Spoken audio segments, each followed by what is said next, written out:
my helmet and the hideout in the forgotten forest so that nobody finds it. We'll be back before you know it.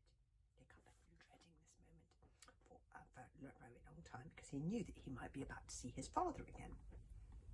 But Hiccup had inadvertently caused Stoic to be made an outcast from his own tribe and turned from a chief respected by all, with a comfortable life, shouting out orders and eating a lot, to a life as a slave in the Amber slave lands.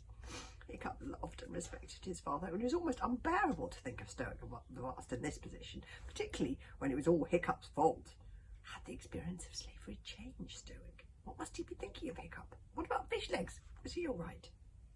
Thoughts like these were a kind of torment. But sometimes the bravest thing a hero has to do is not fighting monsters and cheating death and witches. It is facing the consequences of his own actions. Hiccup had to do this. Toothless, are you coming or staying? Toothless will come, said Toothless grandly, pointing his wig at Hiccup, because you need my help. What would you do without me? Can Toothless wear an eye patch too? You don't need to wear an eye patch, Toothless. Nobody's going to see you. It's quite cool though. Toothless! Toothless dived down Hiccup's waistcoat with a squeal. A slave ship was making its way through the reeds, delivering fresh slaves to the ravenous maw of the slave lands. It was hurrying, for the tide was sinking fast, and as soon as it was in, the Dragon Rebellion would attack. And if the ship was still there, they would all be dead. Hiccup took a deep breath, sank beneath the water, and swam after the ship. It was picking its way like a slalom through the dragon corpses. Oh, poor dragons. Hiccup swam after it, Rodensbone puffing into his mouth to give his oxygen every now and then. Hiccup surfaced at the back of the ship and hitched a lift by driving 2 daggers into the wooden sides. He could hear the snap of the whips of the slave drivers above, the moans of the poor tired slaves as they groaned with the weariness of their long journey, and the splash of their oars. The ship stopped and someone shouted up to the tiny figures way up on the battlements, "Creak!" With a protesting shriek of wheels and pulleys, the terrible door of Traitor's Gate opened slowly. Above the door, these ominous words were carved into the stone, each letter the height of a man. "Forget all those who enter here." The slave driver snapped the whip again and screamed the command to row. Exhausted, the slaves rowed themselves through the door and into their own oblivion. Oh. Slowly and with dreadful finality, the iron door slammed shut.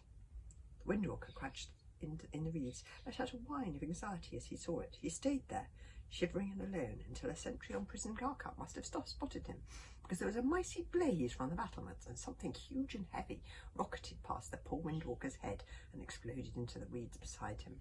What was that? What were these terrifying new weapons the humans were using against the dragons? The Windwalker did not stay to find out. With a terrified squeal, he launched out of the rushes and flapped for his life on sad, raggedy wings, flying north to the forgotten forest. He looked mournfully over his shoulders at the horror of Prison Dark Hut. But in the fear of the moment, he left the stupid helmet with a feather on it behind in the reeds. Many hours later, something came winding through the melancholy cathedrals of long-dead dragons' bones and landed next to the helmet and drank in the smell of it. You couldn't see them, but the 3 heads of the camouflaged dragon smiled, and its talons sprang out like flick eyes. "Hiccup," hissed the little head of the dragon with satisfaction. "Hiccup, Hiccup, Hiccup. He must be in there." All 3 heads turned towards the prison dark hut. "And now," hissed the 3rd head, "now we have him trapped."